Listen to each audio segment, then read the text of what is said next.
Sejam muito bem-vindos ao nosso podcast Pode Inspirar. Eu sou a Livinha Vasconcelos e a cada episódio trago convidados com histórias inspiradoras que nos fazem refletir sobre o nosso propósito, sobre a nossa vida. Eu tô aqui de azul porque esse mês é super importante, que é o Novembro Azul, prevenção aqui do câncer de próstata. E o nosso convidado é super importante, super especial para falar sobre prevenção, autocuidado, quebrar esse tabu. Seja muito bem-vindo, Dr. Gabriel Oliveira. Muito obrigado por ter aceitado nosso convite de estar aqui com a gente. E eu queria te dizer que é muito importante, a gente até conversou antes, né? Sobre que eu passei com a minha família. Eu não vou falar mais, viu? Eu só falei o comecinho. E espero que a gente hoje consiga dar muita esperança e tirar muita dúvida aqui com o pessoal de casa. Obrigado, Livinho. Eu agradeço o convite, né? Agradeço em nome da rede CC Saúde.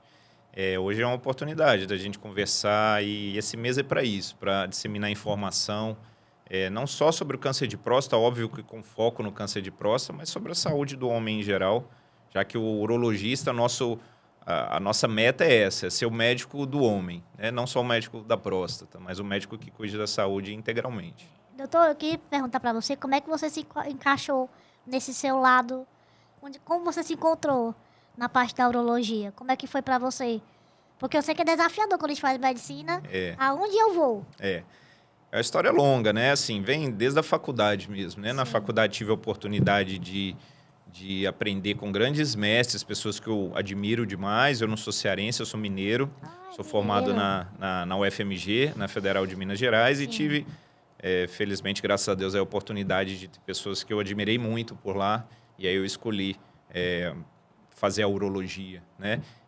Tem algumas histórias engraçadas disso, né? Tanta parte do corpo para cuidar, doutor. Por que você escolhe a urologia? Por que não virou cardiologista, neurologista? Sim. Mas é uma especialidade muito nobre.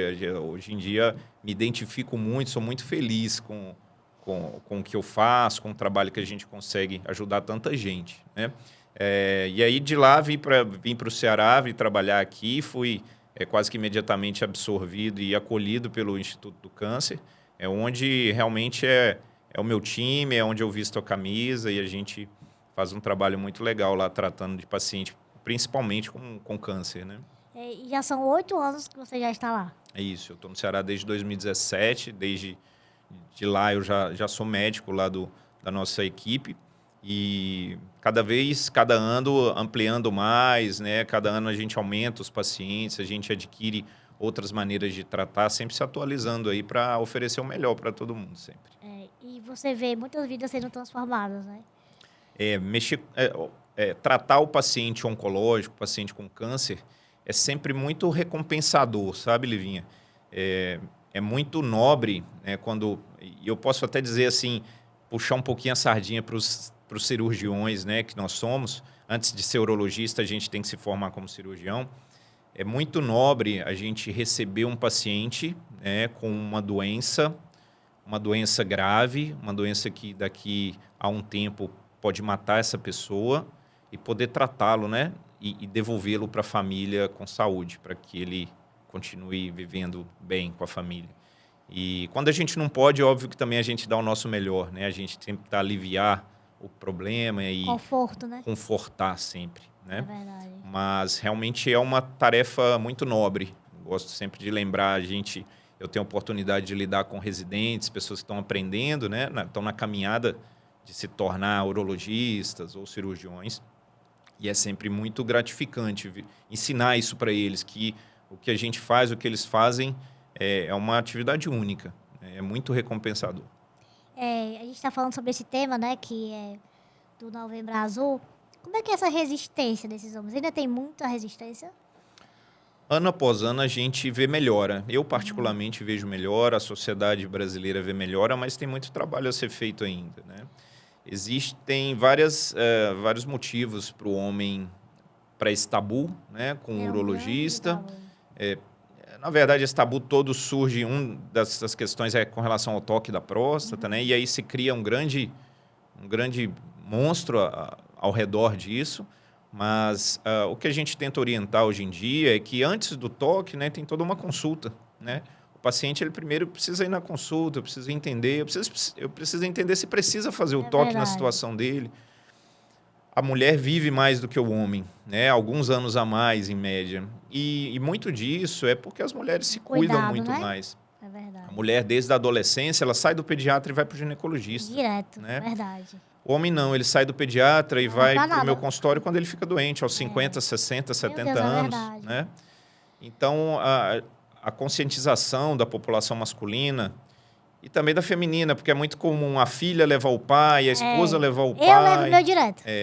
Então, já vamos começar com a mãe levando os filhos, os adolescentes no urologista para criar o hábito. Nada mais é do que realmente o médico do homem que vai e que tem que olhar tudo. Não tem que olhar sua próstata, vai ver a vida sexual, a função urinária, se tem atividade física, como é que está o sono. Então, tentar ver o paciente de uma maneira mais integral, mais global, para que ele confie no trabalho da gente, confie que a gente está ali para ajudar em diversos aspectos, e não só nessa questão o toque, o famigerado toque da próstata. Né? E eu lembrei agora que o câncer de mama também dá nos homens, e muita gente não sabe disso. Não sabe.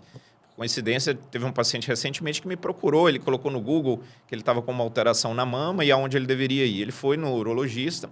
O especialista mesmo de doenças da mama é o mastologista, né? Mas a gente consegue iniciar uma avaliação, examinar o paciente e orientá-lo ao que ele tem que fazer. Mas existe sim câncer de mama no homem, e ter história de câncer de mama em homem na família pode sim refletir uma alteração genética que predispõe ao câncer de próstata. Olha. Então, o médico ele tem que ir ligando os pontinhos para estabelecer para aquele paciente o que ele tem que fazer. Você acha que a cultura aqui do Ceará, pra gente ser mais aquele povo brabo, nordestino, tem uma resistência maior do que de onde você veio?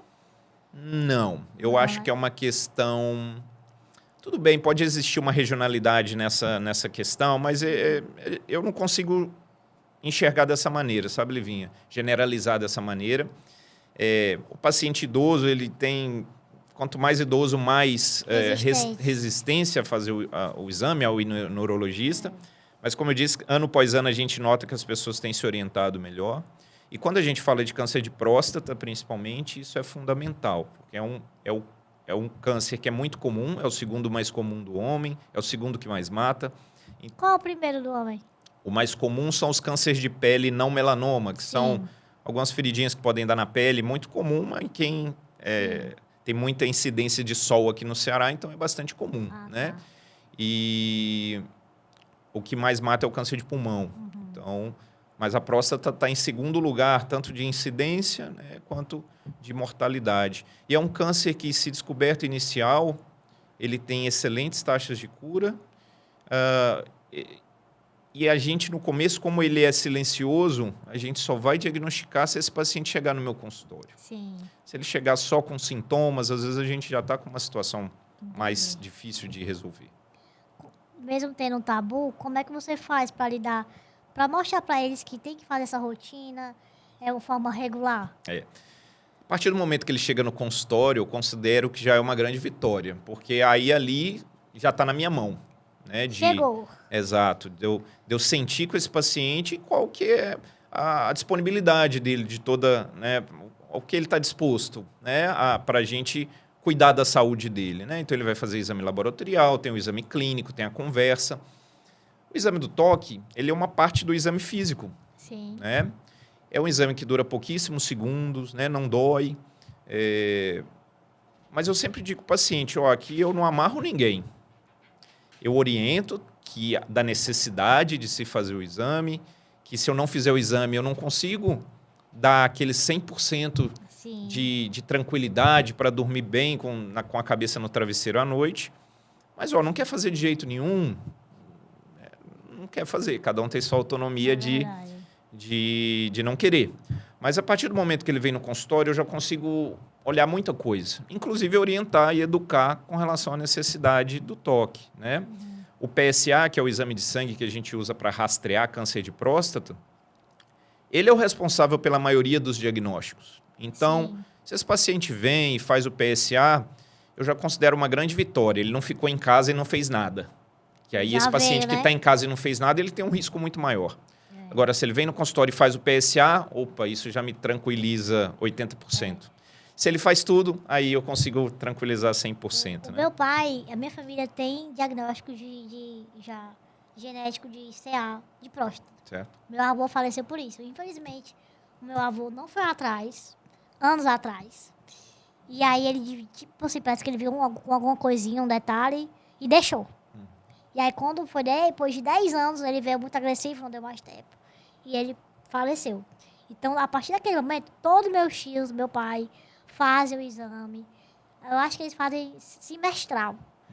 Porque tem que ter esse cuidado, né? Porque a gente não pode esperar aparecer, né? A gente fala muito assim, urologista, pessoal, não é só a ausência de doença, tem que estar. E eu queria saber da idade certa. Porque agora, antigamente falavam que era só tantos anos, mas deu uma antecipada, não foi no... O que a gente tem de recomendação da Sociedade Brasileira de Urologia hoje é que tudo isso deve ser, de certa maneira, individualizado. Sim. Sabe, Livinha? Como você me falou. Tem gente que tem um risco histórico, maior, né? e tem gente que Isso. tem um risco menor, né? Então, na conversa, na consulta, a gente vai primeiro identificar todos esses fatores de risco que esse paciente eventualmente possa ter, para eu poder decidir uma periodicidade de acompanhamento. O principal fator de risco para câncer de próstata é o envelhecimento. Então, é por isso que existem essas faixas etárias que a gente insiste que o paciente tem que ir. Tem que ir. Então, a gente sabe que a partir dos 50 anos é uma doença que ela fica mais prevalente, que ela acontece mais.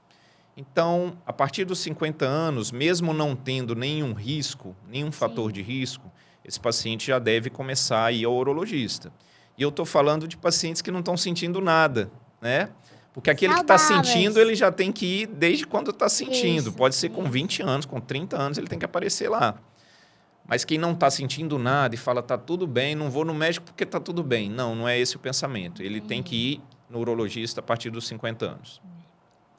Para quem tem risco, e os dois outros fatores de risco que são mais comuns, é a história familiar. Lembrando que o médico acabou de falar pra gente aqui, que não é só o histórico familiar de um câncer de próstata, né? Qualquer câncer da família... Existem algumas síndromes genéticas que estão... O câncer de próstata está junto de outros cânceres. Então, câncer de mama, câncer de ovário, câncer de pâncreas. Isso tudo pode englobar uma família de anormalidades genéticas que favorecem o aparecimento do câncer de próstata. Sim. Então, às vezes, eu não tenho nenhum histórico familiar de câncer de próstata, mas assim, ele só tem a história do pai, porque aí é a mãe, só tem irmã, só tem prima, só tem tia, então ele... mas tem ali 3 casos de câncer de mama. Opa, tem que Já é acender alguma uma luz coisa. amarela, né? Aham. Então, os outros 2 fatores de risco, a história familiar e pacientes negros. A gente também tem uma série de estudos que comprova que a etnia, quem tem a etnia negra, ela vai ter uma chance um pouco maior de ter a doença, inclusive, um pouquinho mais agressiva. Não sabia. Então, esses pacientes, a recomendação hoje é a partir dos 45 anos, Nossa, tá? não sabia. E eu ainda posso dar uma outra situação, quem tem muita história familiar, né, de câncer de próstata, mama, ovário, esses pacientes sim podem ter uma alteração genética mais forte na família. E aí esses pacientes aos 40 anos já deveriam conversar com o urologista no consultório. E aí o urologista vai decidir se está na hora mesmo, mas aos 40 já é um momento. É muito raro o paciente ter câncer de próstata ali aos 40. A gente, como centro de referência, se você me perguntar, eu já vi casos. São extremamente raros. Então, quem tem uma história familiar muito, muito forte, aos 40 anos já é uma boa opção. Lá na Câmara, agora, como a gente está em novembro, vai ter também o nosso presidente, ele sempre busca pela saúde dos servidores da casa. E aí está entrando para fazer esse atendimento, o urologista. O pessoal que estava assistindo aqui, o pessoal da Câmara principalmente, vai estar disponível, porque quanto mais cedo o diagnóstico, mais rápido a cura, né, doutor? Sem dúvida. Para todo câncer, tá, Livinha? Câncer. Quanto menor, mais inicial, maiores as chances, né? Então, o câncer de próstata também é assim. As taxas de cura realmente se aproximam, né, de 100% se diagnosticado numa fase Verdade. inicial, localizada. Ou seja, a nossa grande chance é sempre no começo, né? E é muito simples, né? Com o PSA e com um toque, a gente vai conseguir fazer o diagnóstico da doença inicial numa grande porcentagem dos pacientes. Então, Hoje, para o paciente que se vê, né, vivo daqui 15, 20 anos com a família dele, procurar urologista ali aos 45, 50 anos é fundamental. A gente estava falando também sobre o maior número de diagnóstico, né? E você estava explicando para a gente que é muita coisa que engloba, né? Sim, sim. Esse número que tem crescido bastante. Falando de câncer de próstata exclusivamente, para começar, é o envelhecimento da população, né? A nossa expectativa de vida tem aumentado, então os homens vivem mais. Se vivem mais, vai aumentar a quantidade de diagnósticos. A gente tem um número que aí aos 65 anos, 1 a cada 6 homens vai ter câncer de próstata. Nossa! Né? Então, é extremamente comum. É muito comum mesmo. Exato. O câncer de próstata, ele é uma grande parcela do total de tumores, né? Ele chega a ser 30% do total dos cânceres que podem acometer o homem, né? Então, é muito comum, né? E ele, quanto mais velho, maior a chance. Então, outra coisa são os nossos hábitos modernos, né? Isso, sem dúvida nenhuma, aumenta o risco não só do câncer de próstata, como de outras doenças, né? Então, o sedentarismo, a obesidade, alimentação desregrada, estresse excessivo, tudo isso a gente sabe que vai prevenir qualquer doença. E com câncer de próstata é a mesma coisa. Né? E você tinha falado que muita gente falecia antigamente sem saber que tinha. E hoje, com o diagnóstico mais... Antigamente acontecia muito, hoje em dia ainda acontece. Quantas e quantas histórias ou pacientes que a gente recebe hoje em dia que chega para a gente já numa fase bastante final da doença e que ninguém sabe o que está acontecendo e a gente simplesmente vai e faz um exame de sangue lá, o PSA, e percebe que é o câncer de próstata.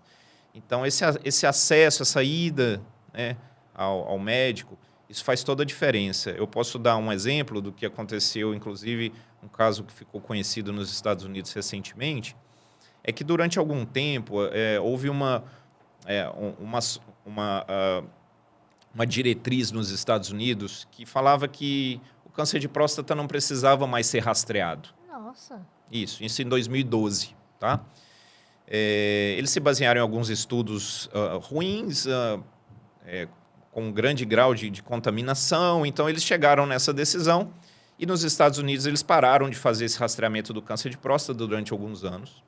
E quando foi em 2016, eles perceberam que a quantidade de doença avançada e com metástase tinha aumentado muito. E aí mudaram essa recomendação. Voltaram, de certa maneira, a fazer. E ano passado, o Joe Biden, ex-presidente dos Estados Unidos, foi diagnosticado com câncer de próstata. E aí, segundo informações da mídia, né, eu não sou o urologista dele, mas ele teria feito o último PSA dele lá em 2014. Ou seja, quando recomendaram a não fazer mais. Sim, verdade. Então, a gente vê aí um dos homens mais poderosos aí do mundo, certamente, né? Com uma doença que, eu não sei detalhes, mas que possivelmente poderia ter sido evitada, às vezes só fazendo o PSA aí para rastrear o câncer de próstata. Doutor, a gente tem um quadro que se chama aqui Virada de Chave.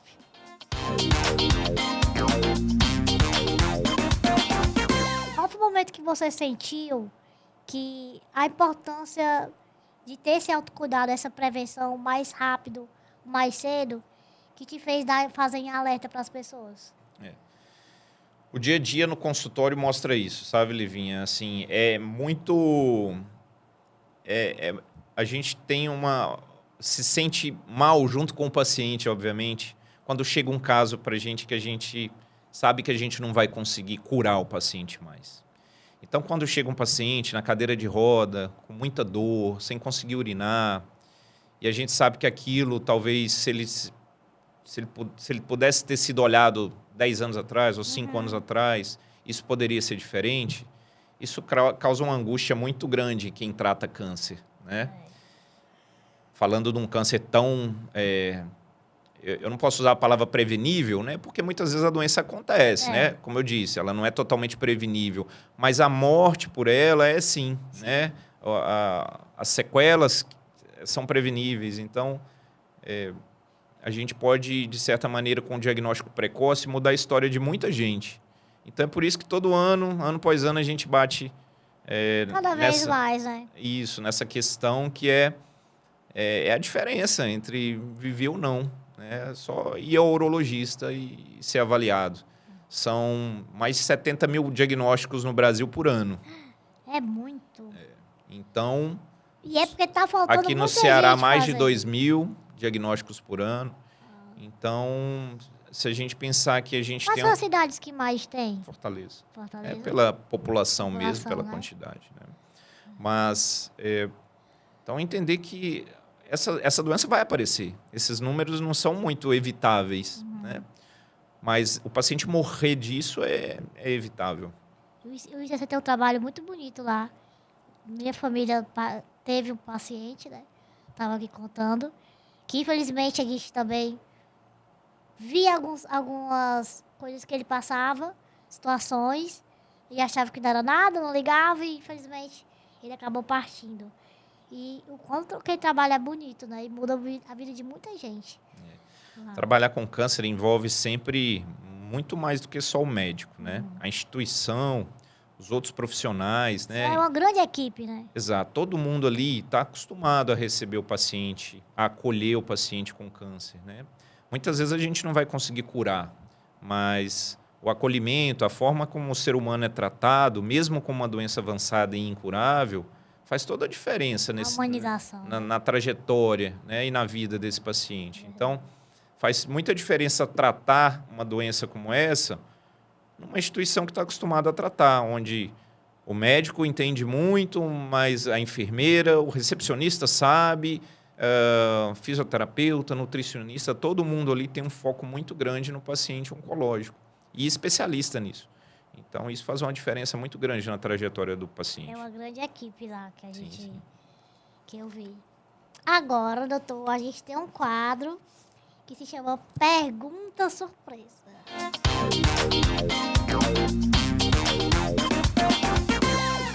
Vixe. Eita, já tá falando vixe? Já tem 8 anos, já falo. Tá gostando aqui do Ceará? Gosto sim, gosto demais. Me adaptei demais à vida, né? A minha vida se adaptou muito bem ao Ceará de maneira geral, assim. Gosto Fortaleza bastante. ou Minas?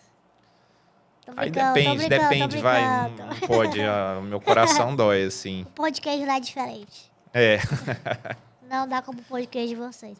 Ainda bem que aqui não tem pão de queijo, senão seria uma ofensa. não, dá certo. Eu aceito também o pão de queijo cearense. Mas aqui nosso baião é bom, né não? É bom, é bom. Nossa paçoca. A comida, duas coisas assim, a principal semelhança que eu vejo entre o mineiro, o cearense é muito acolhedor, É, né? assim como o mineiro. Então, Sim, eu verdade. posso dizer que 100% dos lugares que eu estive no Ceará, eu sempre fui bem recebido. E eu Bem acho que recebido. Minas também tem muito um linguajar só deles, um dialeto também, né? Aqui Como no aqui começo tem. era difícil de entender muita coisa. É verdade. Recebe paciente do interior, eu tinha que estudar um Eita! pouquinho o cearense. Era. Mas a gente se entende. A gente se tem.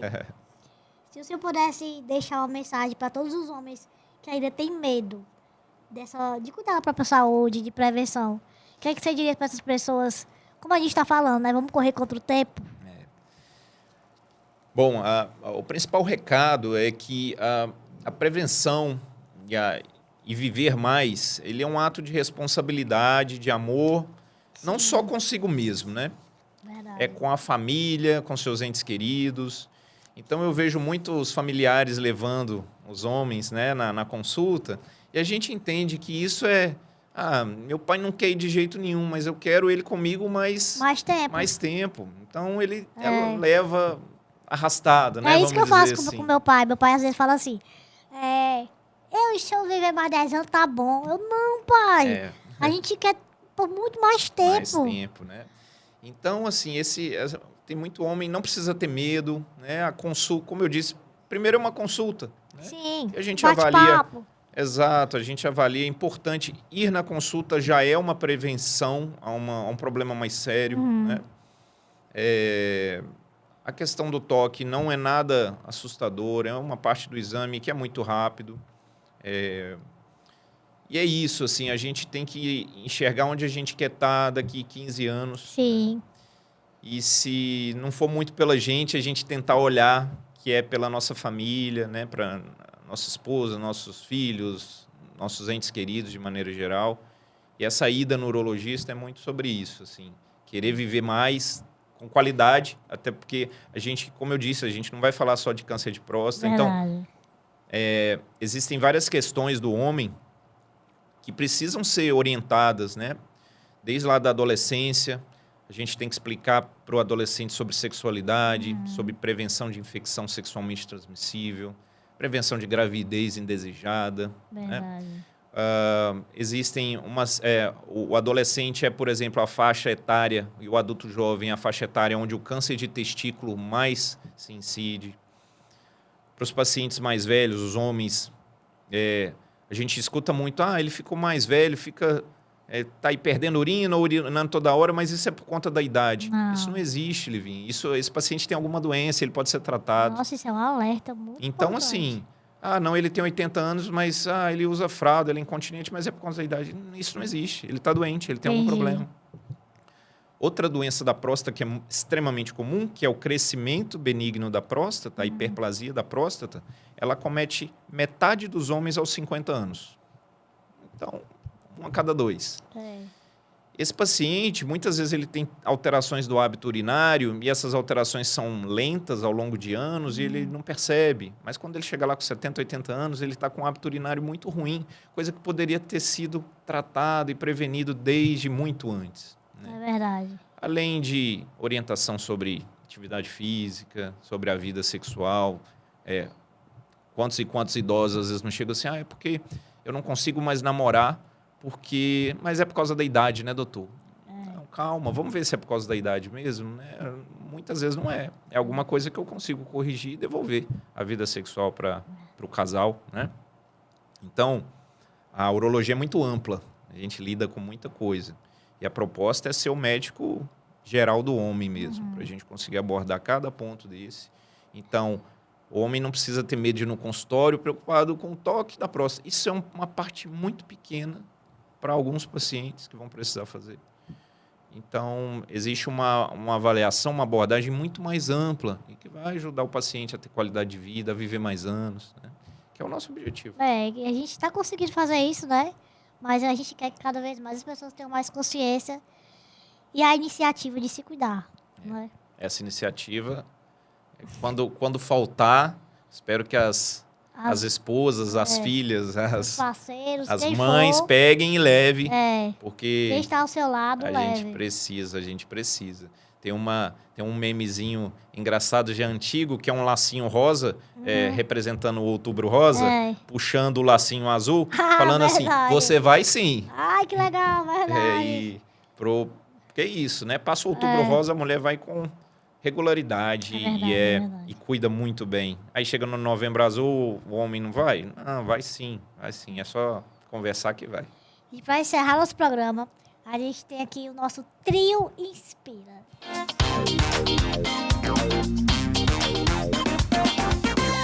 Tá preparado? Vamos embora. Ele falou vixe, gente. Depois desse vixe, eu tô demais aqui.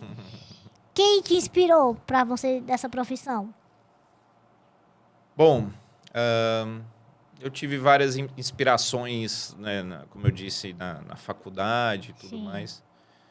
Mas digamos que eu gostaria de falar assim das figuras locais que me inspiram ainda. Eu posso incluir aí os dois grandes chefes do ICC, que é o Dr. Lúcio Alcântara e o Dr. Sérgio Joaçaba, que são pessoas que dedicaram a vida inteira a cuidar da saúde, a cuidar do paciente com câncer. E dois colegas também, urologistas, o Dr. Lúcio Flávio e o Dr. Marconi. São duas figuras espetaculares que trabalham comigo lá no ICC e que eu admiro muito. Quero ser como eles um dia. E quem você queria inspirar com a sua história? Que se inspirasse? Bom, eu tenho muitas respostas positivas com isso. Assim, eu lido muito com os médicos em formação, os residentes. E eu sempre, graças a Deus, tenho bons feedbacks deles. Então, assim, eu gosto de inspirar eles a serem bons médicos, bons cirurgiões, bons urologistas. Porque eles fazem muita diferença, vão fazer muita diferença na vida de muita gente. Cada paciente desse que a gente trata, a gente às vezes, Livinha, opera um monte de gente durante a semana e a coisa às vezes fica normal, sabe? É normal, mais uma cirurgia. Mas para aquele paciente ali, aquilo ali muda a vida dele. É muito especial. Então, eu sempre lembro eles disso, assim, cada cirurgia dessa é diferente. E quem você queria que eu trouxesse aqui com história inspiradora também? Eu posso dizer, por exemplo, que como urologista, é isso? Como você quiser. Eu acho que como urologista, um que tem muita história é o Dr. Marconi mesmo, Marconi Tavares, lá do ICC, que é nosso chefe moral e intelectual lá da urologia. Ele tem muita experiência, um cearense de alto gabarito aí, com muita história legal para contar, viu? É verdade. Hoje a gente conversou aqui, foi um momento muito bom, porque a gente falou que se cuidar é um ato de amor, de responsabilidade, de amor ao próximo também, né? Porque não é só por você, é pela sua família, que quer continuar com você, né? E a sua história mostra que temos muito a fazer. Esse mês é muito importante para todo mundo. E eu sei que, como você falou, está evoluindo o autocuidado, mas eu acho que precisa cada vez mais falar sobre esse tabu. Precisa ser quebrado. Esse silêncio que tem, né, sobre isso precisa ser cada vez mais falado, porque é muito importante. Eu queria só te agradecer por ter aceitado nosso convite, porque eu sei que tomara, a nossa missão é essa, né? É inspirar a vida de quem está em casa, que aceite esse cuidado, né? Essa prevenção, esse exame tão importante, que o exame não é nada, né? Não é nada. É Muito só uma obrigado, parte da viu? história toda, né? Educação nunca é demais. Quanto mais a gente educar, mais as pessoas vão conhecer. Lá em Minas tem um ditado que fala: a gente só cumprimenta quem a gente conhece. Verdade. Né? Então, como é que eu vou saber que eu tenho uma doença ou que eu posso ter uma doença se eu não sei, nunca ouvi falar? Né? Então, tive um caso recentemente de um paciente jovem que teve um câncer de pênis. E ele falou comigo: doutor, vocês falam sempre do câncer de próstata, mas eu nem sabia que dava câncer no pênis. E que é uma doença que é prevenível 100% das vezes fazendo, por exemplo, a cirurgia da postectomia, né? Que é uma cirurgia que a gente faz na infância. Então, é isso. Educação nunca é demais. Eu fico feliz em participar, em poder dar falar um pouquinho do lado do urologista, o que a gente pensa, porque o nosso objetivo é sempre se aproximar mais e mais dos homens, para que eles confiem na gente, entender que não precisa ter o medo do urologista, que a gente está lá só para ajudar mesmo. Obrigada a todo mundo que está assistindo. Você acompanhou aqui até o final do nosso programa. Incentive, explique, dê o primeiro passo. A prevenção é super importante. Se gostou, compartilha, comenta, que a gente está aqui para isso, para inspirar e salvar vidas. Então, até o próximo podcast Pode Inspirar, aqui com Olivia Vasconcelos.